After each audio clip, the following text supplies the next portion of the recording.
It was supposed to be just another peaceful weekend at the ranch. The sky was clear, the road was quiet, and my wife and I had finally managed to escape the city for a couple of days. We were both looking forward to some rest, some open space, and maybe even a few moments to just breathe. But the second we pulled up to the HOA gate, things took a sharp turn fast. Out of nowhere, one of the community's private security guards stepped out, hand already resting on his holstered weapon. I rolled down my window, trying to keep things calm.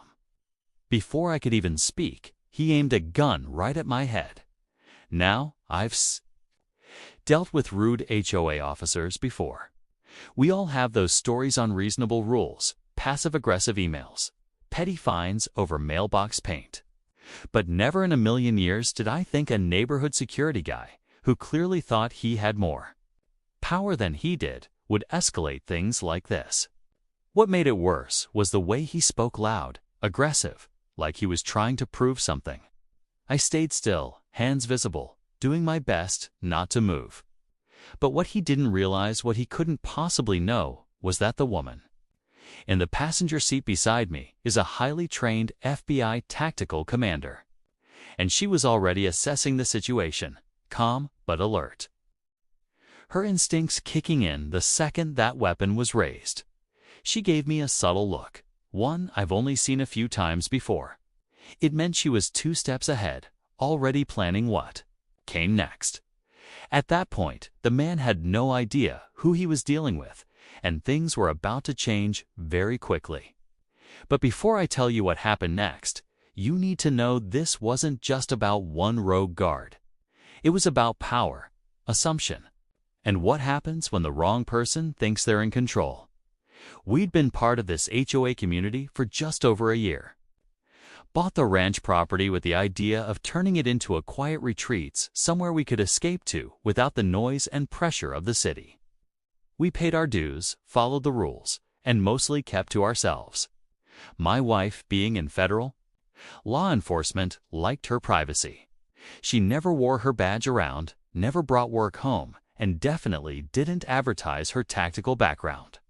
That's just how she is: humble, sharp, and always watching everything around her. So when this security guard stepped out with that kind of attitude, puffed up like he was running a checkpoint in a war zone, I knew something was off.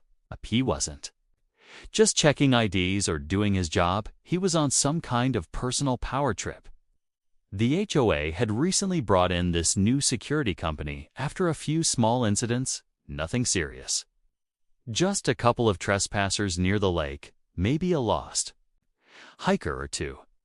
But they made a big show out of it, hiring outside contractors instead of relying on the old neighborhood patrol. We didn't know much about the new guys, except that they wore tactical-style uniforms and acted like the entrance gate was a military base. As I sat there with a weapon pointed at me, I couldn't help but wonder, what kind of training did this guy even have? Did the HOA really sign off on this level of force? And more importantly, what gave him the idea that someone driving a family SUV with plates registered to the property was such a threat? My wife hadn't moved, but I could tell she was watching his grip, scanning for other guards, already analyzing how to de-escalate or end it if needed. The longer he stood there, finger near the trigger, the more I realized this wasn't just bad judgment. It was a dangerous game, and he didn't even know the rules. I could feel the weight of the moment settle heavy in the air. The guard's eyes were locked on me, like he was daring me to twitch wrong. He barked something about suspicious movement and unfamiliar vehicles, even though our plates had the HOA gate pass clearly displayed. My wife stayed quiet, but I could tell her mind was racing. She doesn't act on impulse, her training won't allow that, but I knew she was ready to step in the second things turned worse. She glanced at the side mirror, just enough to check for a second guard, or maybe a hidden camera. She knew better than to assume this guy was acting alone. The conflict wasn't just about the man with the gun, went deeper. The HOA had been changing lately. At first, it was small things, new policies, weird notices, tighter security rules. Some neighbors whispered about shady board meetings and backroom deals. Others just kept their heads down, afraid to challenge anything. There was even talk that the HOA president had personal ties to the new security firm. Rumors mostly, but it made people uneasy, especially when enforcement started feeling more like intimidation than protection. We'd already had one weird encounter a month before when a neighbor's son got stopped at the gate for loitering near his own driveway. No explanation, no apology. People brushed it off, but now, with a weapon pointed at my head, I couldn't ignore the bigger pattern. This wasn't about one guard making a mistake. It was about a system that was quietly turning hostile, with unchecked authority growing behind those gates as the seconds dragged on. My wife slowly reached into the glove box, not for a weapon, but for her credentials. But even that, she knew, could set this guy off if he wasn't thinking straight. The question wasn't just if he would pull the trigger. The real question was, how far was this HOA willing to go to protect its power? My heart was pounding, but I kept my hands steady on the steering wheel. The guard stance hadn't changed, still squared up, gun aimed straight at me like I was some kind of criminal. Every second felt longer than the last. My wife slowly cracked the glove box open, sliding her badge out with one hand while keeping the other in plain sight. Her voice was calm when she spoke, low and firm, the kind of tone that only someone with years of field experience could manage under pressure. "Sir," she said, "you're making a serious mistake. I need you to lower your weapon." But he didn't flinch. In fact, his grip seemed to tighten. It was clear he didn't recognize a federal bajor. Maybe he just didn't care. That was the scariest part. A man with a weapon and no understanding of limits is bad enough. A man who thinks he's above limits, that's dangerous on a whole other level. From the corner of my eye, I noticed a second guard approaching from the side road, hand on his radio, whispering something. Back up. That meant this wasn't just a personal overreaction. They had some kind of protocol, even if it was flawed. The whole situation was spiraling, and fast. My wife gave me a slight nod, barely noticeable, but I knew what it meant. Be ready. Meanwhile, I saw a familiar car creeping up behind us in the rearview mirror. It was our neighbor Dave, a retired Army colonel who knew my wife's background. He saw what was happening and stopped, clearly assessing the scene, probably ready to step in if needed. The standoff at the gate was now growing, and the tension was thick enough to cut with a knife. I didn't know what was going to happen next, but I knew we were seconds away from something explosive, and the next move would either calm everything or break it wide open. Just when I thought the situation couldn't get any more tense, the second guard raised his voice over the radio, saying something about a possible domestic threat. My stomach dropped. That wasn't just an exaggeration, not was a full-blown lie. And if that message reached the wrong ears, it could bring more than just backup. It could bring county deputies, maybe even a SWAT response, all based on a false report. My wife's eyes narrowed. She knew exactly what that kind of call could trigger and how quickly things could spiral once law enforcement showed up expecting a threat. That's when Dave, still in his car behind us, stepped out. Slowly, carefully, hands raised. He spoke with the calm authority only a seasoned military man could carry. "You're pointing a loaded weapon at a federal officer," he said firmly, but without aggression. "You might want to think real hard about your next move." The first guard didn't respond. He looked shaken, but stubborn. Then something unexpected happened. My wife leaned slightly toward the windshield and said one word under her breath: "Code." I didn't know what she meant at first, but seconds later, the second guard's expression changed. He looked at her again, then down at the badge she was now holding clearly against the glass. Something must have clicked. Whether it was a shared training term, a federal recognition cue, or something buried in protocol, it stopped him cold. He whispered again into the radio butt, this time quieter, more cautious. Still, the first guard didn't budge. He seemed almost disconnected, like he wasn't getting the same updates or didn't care. And that's when my wife whispered too. "Me, he's not standard security. Look at his belt, military-grade gear, not HOA issued." That's when it hit me this guy wasn't just some overzealous rent-a-cop. He was something else entirely.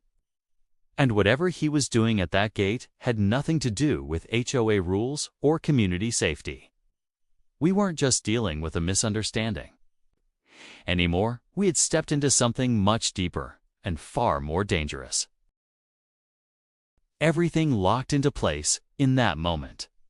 My wife leaned out her window just enough, holding up her credentials and commanding with a sharp, unwavering voice, "Federal agent, lower your weapon now." The second guard, now visibly rattled, took a half step back. The radio on his shoulder crackled. I heard a voice call out a response that changed the tone completely. "Unit 7, stand down immediately." "Agent confirmed." "Repeat, stand down." That's when the first guard's eyes flicked to the radio. Just for a second, but it was enough. My wife was already out of the car, moving quickly and professionally. Not with aggression, but control. She reached for his weapon with a practiced move, disarmed him before he could react, and pinned it low. The tension broke like a snapped wire. The second guard rushed over, clearly out of his depth, hands shaking as he reached for his own badge. Then came the twist I never saw coming. From down the access road, an unmarked SUV rolled up government plates. Out stepped a man in a suit, calm but clearly not HOA. He walked right past the guards and straight to my wife. "We've been tracking him," he said quietly, nodding toward the man she'd just disarmed. "We believe he's connected to a rogue private contractor group that's been using HOA jobs as cover." My jaw dropped. So this wasn't just about a neighborhood, or even a power-hungry guard. It was part of something much bigger. A quiet investigation, covert surveillance, and we just stumbled right into the middle of it. My wife didn't say much. She never does when she's on duty, but the look in her eyes told me everything. What started as a weekend trip had become part of an active federal operation. The man was taken into custody without another word. And as we finally drove through the gate, it hit me this ranch wasn't just a getaway anymore. It had become a line between safety and secrets. And we had unknowingly stood right at the center after we passed through the gate. The silence in the car felt different. Not heavy, just full. My wife finally let out a slow breath, the kind you only hear when adrenaline starts to wear off. She made a call to her agency, reporting the incident officially now that the suspect was in custody. Turns out, the federal team had been building a case on this rogue group for months. They'd infiltrated a handful of gated communities, posing as HOA security contractors while using their positions to gather intel and access private properties. Our neighborhood just happened to be the next on their list. Dave followed us up the driveway and stayed for a while, just to check in, he told us later that several other neighbors had quietly raised concerns about the new security firm, but no one had taken them seriously. The HOA board, apparently impressed with the increased professionalism, had signed the contract without vetting the company fully. That would change fast. Within a week, the HOA held an emergency meeting. The board stepped down, and real background checks became standard policy for all contractors going forward. As for us, we decided to keep the ranch, but made a few changes. New cameras, reinforced access points, nothing extreme, just enough to make us feel secure. My wife stayed low-key about her role, as always, but folks in the neighborhood started seeing her differently. It's not out of fear, out of quiet respect. Looking back, what started as a routine weekend turned into a moment that reminded us how fragile peace can be when people in power act without oversight. But it also reminded us how quickly things can shift when the right people are watching and ready. The ranch was still home. But now, it felt more protected than ever.